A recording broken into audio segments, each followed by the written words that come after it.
시간에는 이스터 섬, 폴리네시아의 일대에 태평양 일대에 있는 굉장히 많은 섬들이 많았는데 그 중에서 굉장히 중앙에 고립이 되어 있었고 적지 않게 큰 땅이었고 남쪽 대륙에서 큰 땅이었고 전체적으로 전 세계적으로 땅의 풍수적으로 땅의 균형을 갖춰주고 있던 맞춰주고 있던 그러한 신비한 땅인 어떤 이스터 섬에 대해서 이야기를 드렸는데요. 이스터 섬이 굉장히 처음에 문명이 떨어지게 된 거는 도구가 많이 없었고 도구나 어떠한 그러한 어떤 특히나 가장 큰 문제는 땅은 굉장히 좋은데 나무가 많이 없어서 나무도 많이 없었고 일단은 동물이 많이 없고 먹을 것도 많이 없고 배를 타고 밖으로 나갈 기회가 많이 없어서 외부 인근의 폴리네시아 인근에 있던 태평양에 있던 이 인근에 있던 섬들과 같은 문화권에 같은 민족이었는데도 그렇게 조금 많이 떨어져 있어서 그렇게 문명이 많이 발달된 그런 어떤 서양인들한테 많은 어떤 순환을 많이 겪었던 이야기에 대해서 설명을 드렸습니다. 그래서 그들이 과연 누구일까? 그들은 정말 많이 이렇게 인구가 생각보다 많이 없었기 때문에 도대체 이 사람들이 누구일까 했지만 그 해양 민족들은 그렇게 찾다 보니까 그들이 그 인근의 폴리네시아인 DNA 유전자 검사를 하니까 폴리네시아인인 것을 알게 되었고 여러 가지 어떤 신을 찬양하는 방식과 그런 어떤 세계관과 그들의 세계관과 어떤 문화적인 부분과 특히나 언어적인 부분에서 폴리네시아인의 유사성을 많이 보이고 있었습니다. 그래서 그들이 완전 초창기 때 어떻게 땅에 정착을 하였고 어떤 신을 모셨고 그 나라에 완전 초기에 어떤 문화를 가지고 있었는지에 대해서 간략하게 이야기를 했었는데 일단은 그들이 맨 처음에 땅에 최초로 상륙을 한 홍가 씨족의 어떤 혈통인 그들을 조상으로 숭배를 하였고 일단은 왕의 힘과 신을 탄가로아 신과 어떤 마케마케 신을 숭상을 했는데 왕의 힘이 좀 많이 컸다 했습니다. 왕권 사회였는데 점점 시간이 지남에 따라서 서로 돌아가면서 왕을 할 수 있는 문화도 있었습니다. 그래서 축제를 열었는데 그들이 거기에는 나무가 많이 없었기 때문에 조각상들을 막 그렇게 목걸이로 만들어서 축제 때 목걸이를 하고 막 짝대기를 들고 막 여러 가지 축제를 하고 춤을 추고 닭을 서로 선물하기도 하는 문화가 있었다 했습니다. 그리고 바로 굉장히 중요한 축제가 굉장히 큰 비중을 차지하고 있던 축제가 조인 축제였습니다. 조인 축제를 탕가타 마누라고 하는데요.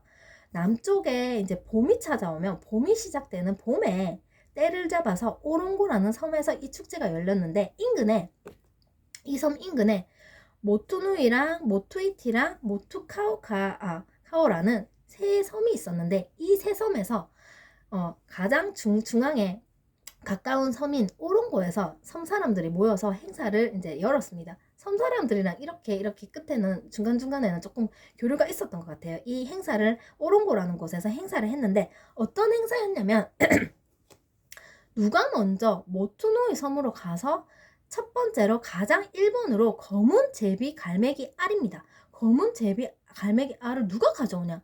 그것이 바로 축제의 중심이었고 바로 중요 행사이자 사회적으로 굉장히 중요한 행사였던 거예요.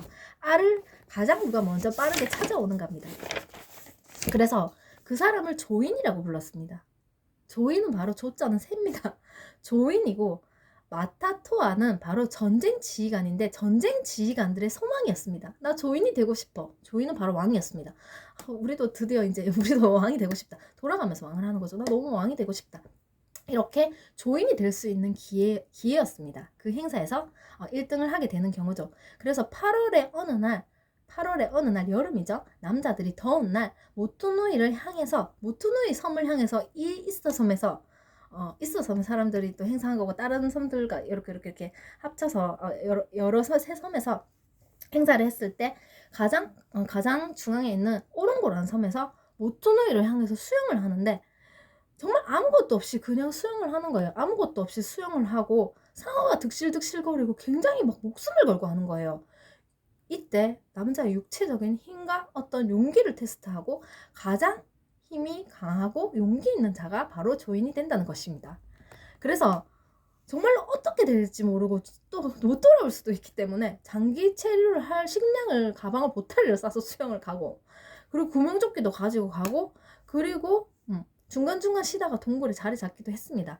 그래서 오른고에서 축제를 열고 오른고에서 축제를 해서 오른고에서 출발을 했다 했잖아요. 모투노이로 축제를 하고 춤을 추고 탕가타 롱고롱고는 탕가타 롱고롱고는 바로 호와 하카나나 이야라는 굉장히 조상을 숭배하는 모아이 석상 모아이 석상을 집에 숨겨놨는데 집을 파괴하고 뒤에 서양인들이 그 돌을 훔쳐갔다 했습니다. 그게 바로 도둑질 당한 친구 상인데 그 도둑질 당한 친구 상이 안치되었던 석조 가옥 안에서 행사를 열었습니다. 거기서 그렇게 조인 축제를 열었고 숲속에서 최초로 가장 빨리 빨간 색깔 알입니다. 빨간 색깔 알을 찾은 사람이 바로 조인이고 새들의 울음소리가 들리죠. 새들의 울음소리라고 불리는 바위로 뛰어가서 승리자 제일 빨리 찾아온 사람 또는 노예를 보낸 거예요. 그 주인이 노예를 보내서 노예한테 그렇게 시킨 거예요. 그거를 찾게 된 노예가 바로 찾았어요 하고 그렇게 그 자신의 주인의 이름을 부르는 겁니다. 그 섬에서 부르면 모투노이 섬에서 찾으면 바로 오롱고로 막 저 찾았어요 저 알을 찾았어요 하고 기다리는 사람한테 전달을 하는 겁니다. 굉장히 기쁜 소식이죠. 왕이 된 겁니다. 그래서 그 신성한 알은요, 알을 만약에 노예가 찾았으면 주인한테 건네주고 그 조인이 된 사람은 일단은 머리나 눈썹이나 속눈썹을 깎습니다. 이발을 하고 눈썹을 하고 털을 다 깎고 얼굴에다가 붉은색이나 검정색 그렇게 어떤 분장을 하고 얼굴에 그렇게 그리고 기다리고 한참 뒤에 춤을 추고 기분 좋으니까 춤을 추고 사제가 굉장히 큰 영향력을 가지고 했어요. 두 번째로 큰 영향력을 가지고 있는 사제나 조인이 그 해의 조인입니다. 조인은 1년만 왕을 할 수 있거든요. 그 해의 조인이 자신이 선택을 한 근데 딱 조인이 되면 이제 권력을 가지게 됩니다. 이 조인이 그 노예들 중에서 노예를 신한테 바치는 희생제가 있었다 했잖아요. 노예 중에서 한 명을 골라서 그거를 만약에 찾아온 사람 노예인데 노예 중에서 한 명을 골라서 바쳐 새한테 바치게 되는 거예요. 그렇게 희생제의 제물이 되었고 바로 마케마케 신인 새한테 바쳤습니다. 그래서 그 해에 새로운 조인은 굉장히 엄격한 금기사항이 있었어요. 엄격한 금기사항. 좋을 것 같은데 하면 안 되는 게 너무 많은 거예요. 왕이 됐는데 하면 안 되는 게 많은 거예요. 뭐냐면 그 섬을 떠날 수가 없습니다. 1년 동안 밖으로 절대로 못 나가고 씻지도 못하는 거예요. 절대 씻으면 안 되는 거예요. 목욕도 못하고 바로 이 노예들이 가마로 요리한 음식을 앉아서 가만히 맛있는 음식을 먹고 머리카락이나 이발 절대 못하고 손톱을 깎아서도 안 되고 여러 부족들이 이 사람에게 음식을 바쳤습니다. 그래서 알이 그 조인이 찾은 빨간 알이 바로 그 해에 한 해에 그 터에 거기 사는 사람들에게 신성한 풍년을 가져온다라고 믿었고 그 알에 신비한 힘이 깃들어 있다라고 믿었습니다.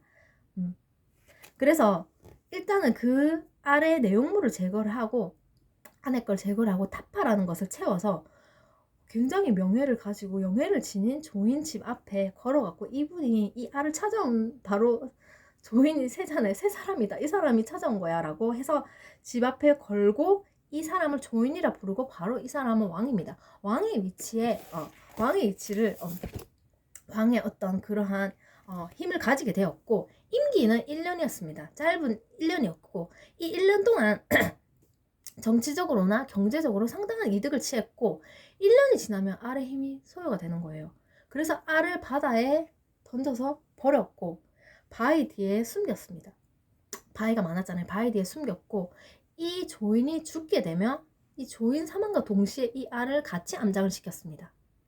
같이 암장을 시켰고 그리고 이 조인이 생전에 살던 이전의 집을 굉장히 그런 어떤 좋은 장소로 그렇게 특별한 평생 존경하는 그런 터로 그렇게 만들어주고 조인이 살던 집을 굉장히 어떻게 보면 대통령 집 같은 거잖아요. 대통령 집처럼 그렇게 해주고 굉장한 특별한 지위에 앉혀주었습니다. 그 터를요.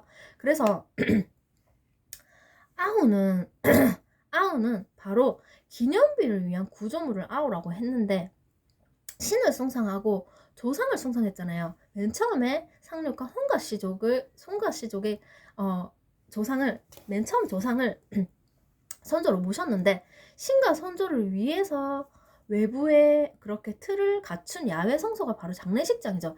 야외 성소였고 엄격한 금제에 의해서 보호가 되었고 굉장히 신성시하였고 그곳은 하지만 그 돌을 세워놓은 그곳이 해안가에 있는 돌들을 세워놓은 그 성소는 바로 정치적으로나 종교적인 중심지라서 이곳으로 모이십시오 여러분, 여기로 모이십시오 할 때 그쪽으로 다 모일 수 있는 중심지가 되었다고 합니다. 그래서 아우는 대가족이나 혈통마다 다 아우를 가지고 있었습니다. 기념비를 위한 구조물을 가지고 있었고 만약에 그 혈통이 조금 나뉘어진 부분이 있었잖아요. 이 섬에서도 마타투아의 아들 6아들로 분할돼 있고 또 거기서 또 갈리고 그런 게 있었는데 만약에 그렇게 갈려져 있는 상황에서도 서로 또 그런 게 있었던 거예요. 여러 가지 또 그런 것도 있었고 인근의 섬과도 전쟁이 많았고 전쟁이나 만약에 병을 얻게 되고 몸이 아프게 된 아우가 있잖아요. 대가족이나 혈통마다 가지고 있는 아우. 근데 그 전쟁에서 패했거나 아니면 병을 가지고 그렇게 죽게 된 경우에 만약에 그 혈통이 그렇게 힘을 잃게 되고 사라지게 되면 성소를 그 장례식장을 버렸습니다. 버리고 그 돌들 그때 장례식장으로 사용을 했던 돌을 다시 다른 성소, 다른 힘을 가지고 있는 그 조인이겠죠. 그러한 조인의 성소로서 사용을 했다고 합니다. 그래서 이렇게 이 굉장히 넓고 큰 섬 해안가 라인에 큰 돌들이 세워져 있었고 이것이 장관을 이루고 있었습니다. 장관을 이루고 있는 성소는 굉장히 넓고 그 돌이 많았고 300개나 달했다고 합니다. 그 성소에 세우는 돌이 바로 모아이 석상이잖아요. 이 돌이 300개에 달했고 그리고 라라쿠 화산의 연안바위로 만든 거석상인 모아이입니다. 모아이는 성소대 위에 이렇게 세워지게 되었고 그리고 이 성소가 중간 성소쯤 되는 거예요. 이 급이 약간 중간 성소쯤 되면 5개의 모아이를 세웠습니다. 5개의 모아이를 세웠고 거대한 바위를 굉장히 정교하게 짜맞추고 어떤 틀에 맞춰서 어떤 모양을 만들고 짜맞췄는데 짜맞춘 지지벽의 결합법들이 맨 처음에 영국의 쿡선장이 이 섬에 초창기에 도착했을 때 이렇게 얘기했잖아요.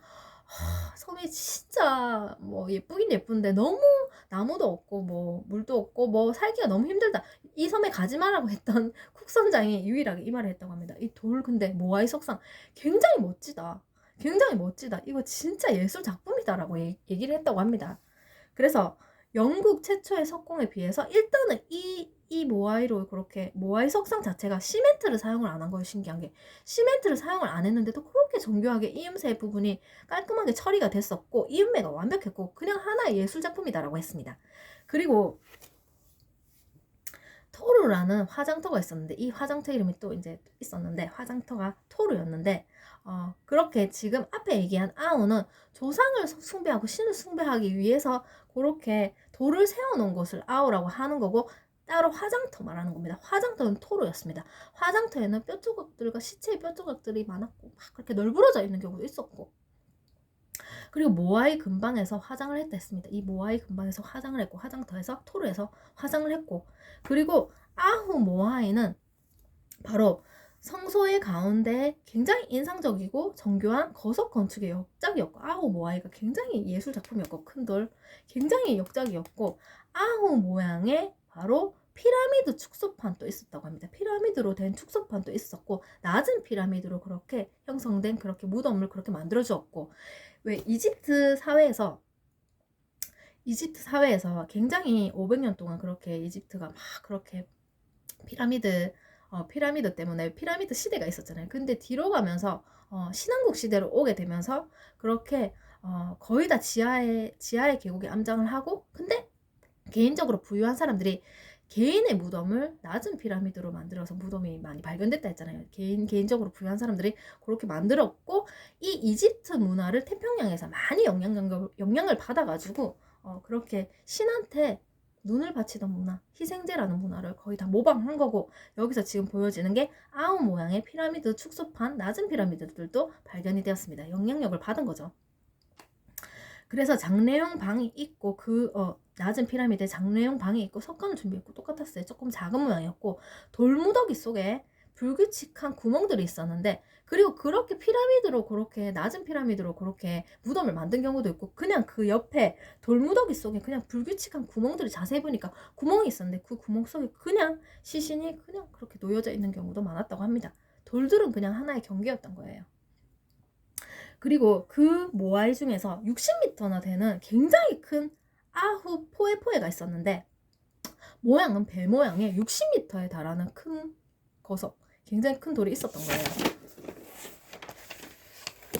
그래서 맨 처음에 서양인들이 맨 처음에 왔을 때 로헤벤이 이 조각상을 제일 처음으로 발견했댔습니다. 모아이를 발견했고 이게 대체 뭐지? 굉장히 궁금해하고 신기하게 생각을 했다고 합니다.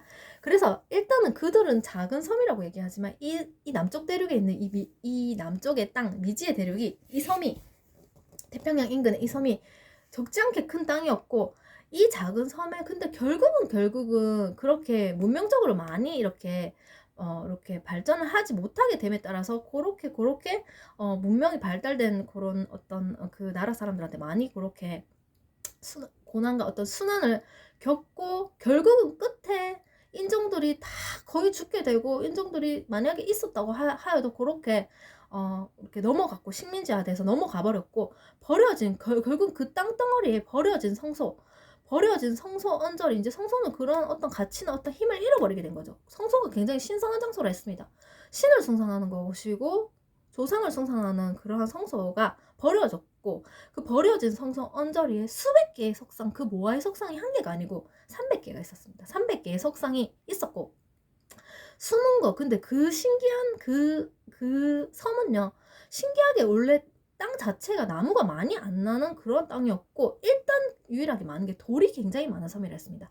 암벽, 그렇게 어떤 동굴과 어떤 돌들이 굉장히 많고, 돌이 땅에 묻혀있는 돌들도 많았고, 그들이 캐서 파내지 못한 돌들도 굉장히 많았고, 그렇게 정교하게 쌓아놓은 거는, 예쁘게 쌓아놓은 거는 원래 300개에 달했다고 합니다. 그래서 모아이랑 그 돌이랑 바로, 모아이가 상징하는 것은 선조입니다. 선조고 조상이고 족장이고 위대한 인물을 상징하는 거고, 그리고 모이라는 단어가 석상이고 바로 아르케라는 단어랑 결합이 된 건데, 말 그대로 조상을 굉장히 신성하게 생각을 하고 그렇게 모신 거죠.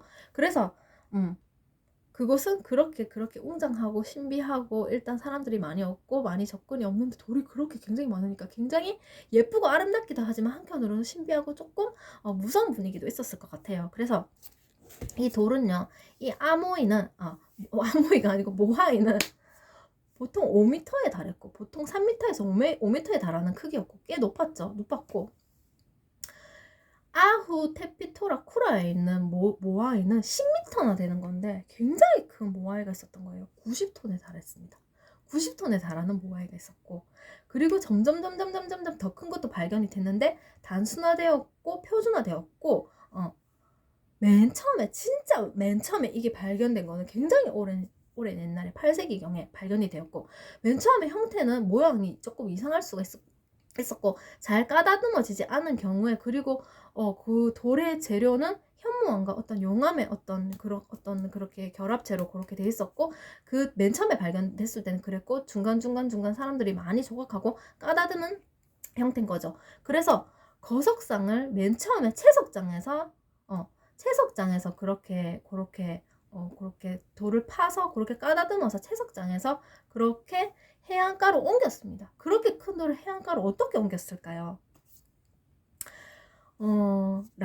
라노라라크 화산 근방에 채석장들이 많았고, 화산 폭발로 인해서 그렇게 나온 여러 가지 돌들과 돌 모양들과 모양이 변형된 형태들이 많았고, 여기서 최고의 돌이 난다라고 굉장히 돌 문화에서 자부심을 보이는 곳이었고, 300개의 석상을 여기서 채취를 해서 그렇게 해안 라인으로 옮긴 거고, 그리고 또 굉장한 돌은요, 또 진짜 대단하다. 어떻게 그런 돌이 있지 싶은 돌은 바로 엘 기간테라는 돌이었는데, 최고입니다. 20m입니다. 높이가 20m고 산등성이 이거는 그냥 돌이 아닌 거예요. 산등성이 하나를 차지하고 그냥 산만 하는 거예요. 산인 거예요. 하나의 산등성이고 이 20m가 되는 하나의 돌은 바로 150톤에 달했다고 합니다. 근데 이러한 돌들 300개를 해안 라인으로 채석장에서 20km 거리나 되는 해안 라인으로 어떻게 옮겼을까요? 왜냐면 기준기도 없었고 그 당시 때 이렇다 할 도구도 없었고 이렇다 할 도구가 그냥 칼로 조각을 했다 했잖아요. 조각가들이 직업으로 인정받아서 칼로 조각을 했고 칼이나 어떤 동물의 뼈 조각이나 이런 거 도구가 거의 없었고 이 섬에는 진짜 이렇다 할 것이 없었습니다. 먹을 것도 없었고 예를 든다고 하면 먹을 것도 많이 없고 정말로 뭔가가 많이 없고 그냥 주로 있는 게 식물과 고구마와 그런 것들이 주였고 그것을 캘 때 뭐 이렇게 썼던 도구들이 그냥 뼈 조각, 미니 칼 그리고 유일하게 밖으로 그냥 막 조인 축제에 있을 때 한 번 진짜 뭐 이렇게 밖으로 나갈 일이 거의 없었고 밖으로 배 타고 나갈 일이 거의 없었던 거예요. 배도 거의 없었다는 거죠. 배도 정말 작고 거의 없었던 이곳에 기준기도 없었던 이곳에서 채석장에서 그렇게 큰 대형의 돌 심지어 산 크기에 달하는 150톤이나 되는 이 돌을 어떻게 사람들이 300개나 되는 거를 라인으로 옮겼을까요? 그게 굉장히 신기하고 미스테리다. 굉장히 신기하다. 미스테리와 수수께끼로 남겨져 있는 부분입니다. 그래서 그리고 그 큰 돌 중에서 굉장히 어떤 바위벽 같은 거인 모양의 또 돌이 있었는데 그것도 굉장히 신기한 거예요. 그거 어떻게 만들었냐 하니까 처음에는 돌을 눕혀서 채석장에서 눕혀서 하나하나 다 조각을 한 거예요. 조각가가 그래서 인정을 받은 것 같습니다. 직업으로 인정을 받은 이유가 있는 것 같습니다. 그래서 돌을 눕힌 채 하나하나 머리 모양 조각하고 몸 모양 조각하고 옆 모양 디테일하게 조각을 해서 그것을 또 세웠고 그래서 그 큰 돌을 어떻게 그 라인으로 옮겼나는 겁니다. 그래서 신비한 족장의 힘이 굉장히 컸다 했잖아요. 초창기 때. 그래서 족장의 투코가 이렇게 얘기를 합니다. 그거는 우리가 기준기도 없었고 어떤 도구도 없었고 그거는 어떻게 옮긴 거냐면 마케마케 신이 세락을 했죠. 그들이 그 이서섬에서 주로 모시는 최고의 신이 바로 마케마케 신이었습니다. 반은 새고 반은 사람인 신이었고 마케마케 신이 석상한테 이렇게 얘기를 했대요. 돌석상한테 걸어가서 아후에 해안 라인에 아후에 올라가라고 시켜서 그렇게 마케마케 신이 시켜서 그 거대한 돌들을 세워서 그렇게 20km나 돌들이 걸어갔다고 합니다. 그래서 그 정도로 너무나 신기한 거예요. 어떻게 옮겼지? 1864년에 세월이 흘러서 선교사들이 이스터 섬에 정착을 했었다 했잖아요. 정착을 했고 그때는 그 당시 때 식민지하로 넘어가고 그렇게 큰 고난과 막 그렇게 끌려가고 학대당하고 그렇게 죽임을 당할 때 그 당시 때 끝무렵에 석상은 하나도 없었습니다. 300개나 되는 석상을 다 부셔버리고 심지어 사람들이 집 안에 그 큰 돌을 숨기기도 했댔습니다. 그 돌이 너무나 소중하고 그들이 굉장히 신성하게 생각하고 거기에 보이지 않는 조상의 힘과 영적인 부분에서의 힘과 어떤 소울적인 그런 부분의 힘과 많아도 숨겨져 있다고 생각을 했는데 그래서 그거를 집안에 큰 돌을 숨겨놨지만 어떻게 알고 그 상인들이 와서 집을 다 파괴시키고 부수고 돌을 가져갔습니다. 그래서 서 있는 석상이 하나도 없었고 쿡이랑 라페루스랑 많은 사람들이 모아이를 파괴시켰습니다. 모아이를 부쉈습니다. 그렇게 큰 돌을 부쉈고 쓰러뜨렸고 18세기에서 19세기 전쟁으로 폴리네시아 인근 그 인근의 섬들 폴리네시아인들이라 하였잖아요. 폴리네시아 타 지역에서 서로 전쟁들이 많이 일어났죠. 그 당시 때 전쟁이 일어났을 때 전쟁에서 진 패자의 사회적 기념물, 사회적으로 굉장히 숭상한 사회적인 기념물과 선조의 조상의 성소, 장례식장이죠. 조상의 어떤 장례식장과 어떤 신성한 기념비를 모시는 그러한 성소를 부수고 파괴를 시켜서 모욕을 주는 게 그 폴리네시아 인근의 전통이었다고 합니다.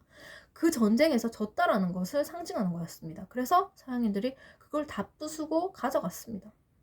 성소에 그리고 그 해안가에 남아있는 돌이 없었습니다. 거의 없었겠죠. 조금 땅속에 그렇게 묻혀있고 숨어있는 돌들은 있었고 그래서 그렇게 큰 땅인데 너무나 안타까운 이유로 나무가 많이 자라지 않는다는 이유로, 나무가 무성하지 않고 거기서 많이 어떤 식물을 재배하였다 하더라도 많은 한계점이 있었고, 일단 동물이 많이 살지 못했죠.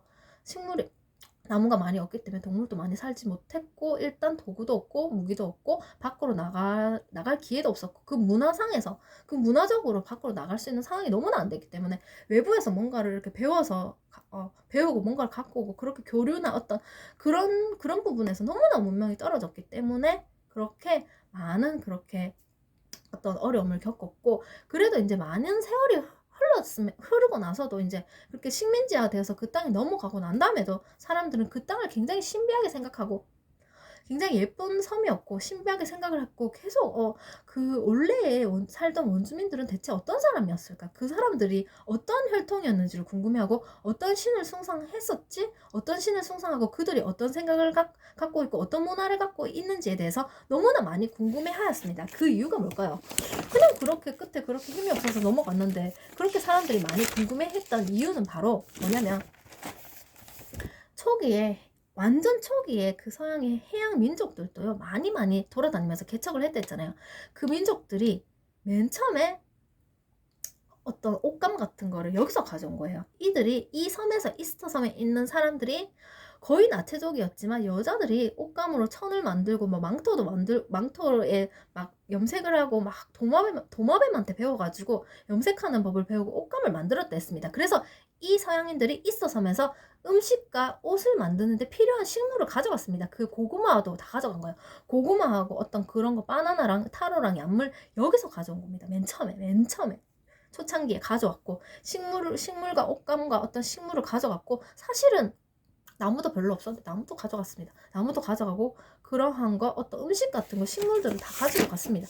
그래서 많이 알려지게 된 겁니다. 이거 도대체 어디서 가져온 걸까 해서, 그래서 사람들이 있어서을 굉장히 궁금하게 생각을 하였고, 그래서 사람들이 찾아보니까 막 검사하고 DNA 유전자 그렇게 해보니까, 그리고 공통적인 그 인근의 섬을 많이 해양을 하고 여행을 하다 보니까 그 인근에 살던 섬 폴리네시아인들의 어떤 유사성을 많이 보였고, 문화나 신적인 부분이나 언어적인 부분이나 많은 부분에서 공유를 하고 있었다는 것을 알 수 있었습니다. 그래서 그들은 바로 폴리네시아인이었습니다. 원주민들이. 그리고 신기한 점이, 그 섬이 너무나 예쁘고 신비한 섬이고, 그리고 그 돌이 많았고, 동굴 속에도 굉장히 그 당시 때 옛날 초창기인데도 어떻게 그렇게 디테일하게 조각으로 일품으로 하나하나 그 동굴 속에도 굉장히 예쁘게 다 그림이 그렇게 새겨져 있는 거예요. 조각가라는 예술가인 조각가가 그렇게 직업으로 인정받았다 했습니다. 굉장히 디테일하게 그렇게 섬세하게 그린 점이라 모아의 석상에도 다 하나하나 디테일하게 조각을 해놓은 게 바로 조각가가 해놓은 거였습니다. 작품이었고, 총체적인 예술 작품의 정수다. 굉장하다. 안면 조각은 바로 동굴 속에 있는 안면 조각은 디자인들이 굉장히 다양하고 문명적으로 많이 떨어졌는데, 여기서는 굉장히 발달된 거예요. 이 부분에서는 다양하고 수랑 크기랑 어떤 질적인 부분도 그리고 굉장히 복잡하고 디테일하고 다양하게 조각이 되어져 있었습니다. 그래서 최상의 조각 수준을 자랑을 하고, 또 특히나 오롱고 문화를 읽으니까 이 섬에 있는 사람이 인근의 새 섬에서 가장 가까운 섬인 오롱고란 섬에서 축제를 열고 문화를 열어서 그렇게 가장 빨리 수영을 해서 알을 찾아오는 사람이 조인이 됐던 왕이 될 수 있던 문화가 있었던 점, 오롱고 문화를 읽으니까 그 축제 때도 조상 숭배를 위해서 마련된 많은 장소들이 있었고, 그런 거 어떤 나무 조각상들을 그렇게 목걸이를 만들고 그렇게 조각상을 숭배했다 했잖아요. 집에서 또 싸개로 싸서 조각상을 숭배를 했던 문화를 읽을 수 있었고, 돌로 만든 도구, 어떤 돌로 만든 작품들이 또 많았던 거예요. 돌을 많이 숭상을 하고 숭배를 했던 거예요. 그리고 이제 마지막으로 가장 또 신기한 점은, 일단은 그 채석장에서 그렇게 거의 산등성이 많은 돌을 300개를 20km나 되는 해안가 라인으로 어떻게 옮겼냐가 굉장히 미스테리로 남겨져 있고, 그거는 마키에 신이 시켜서 그렇게 돌이 움직인 거라는 이야기가 있을 정도로 굉장히 신비하게 사람들이 생각을 했는데, 또 한 가지 신기한 점은 30개의 석조물이 돌 석조물이 있었는데 아마도 제 생각에는 그 돌 석조물을 디디고 올라가서 돌을 그렇게 하나하나 또 조각을 하고 그렇게 세운 것 같아요. 그 사람들이 그렇게 세운 것 같고, 투파라는 30개의 석조물 위에서 그 당시 때 사람들이 문명적으로 많이 떨어지고 초창기 때 진짜 사람들과 많이 그런 게 없어서 뭐든지 어떻게 해야 될지 모를 때 제1번으로 신을 숭상했잖아요. 새를 숭상하였고, 그리고 하나하나 어떻게 어떤 동물의 흐름과 어떤 흐름으로 살아가야 될지, 어떤 방향성으로 살아가야 될지 모를 때, 원시 인류 때부터 원주민 때부터 사제들이 바로 별을 읽어서 천체의 움직임을 관찰할 때 돌을 디디고 올라가서 별을 읽은 거예요. 별의 모양을 보고 관찰을 해서 점성술을 넣어서 점을 쳤습니다. 신체로 점성술을 넣어서 별점을 쳐서 바로 바다 거북이와 철새들이 섬에 언제 어느 때 들어오는 시기, 언제 들어오고 언제 나가는지의 시기를 예측을 하였습니다.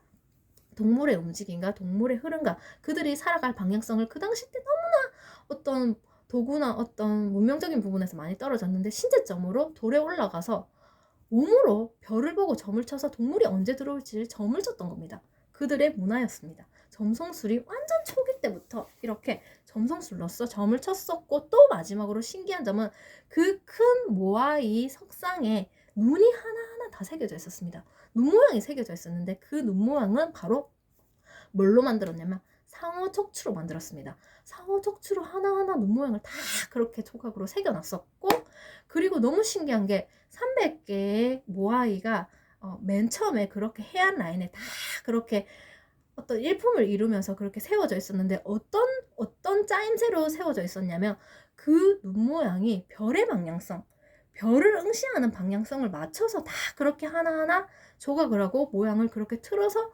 조각을 했었다고 합니다. 너무나 신기한 부분이죠. 초창기 때 이 섬의 사람들이 별점을 쳤고 몸으로 별점을 치고 그들의 방향성을 그들이 살아갈 방향성을 읽었고, 그 당시 때 어떻게 해야 될지 모를 때 별의 방향성을 읽었고, 그들이 그렇게 아끼고 숭상했던 그러한 모아이 석상의 상어 척추 눈으로 눈을 상어 척추 모양으로 만들어서 별 모양의 방향성을 다 맞춰갖고 하나하나 그렇게 다 조각이 되어져 있었다는 점은 너무나 신기하고 수수께끼 진짜 대단한 작품인 것 같습니다.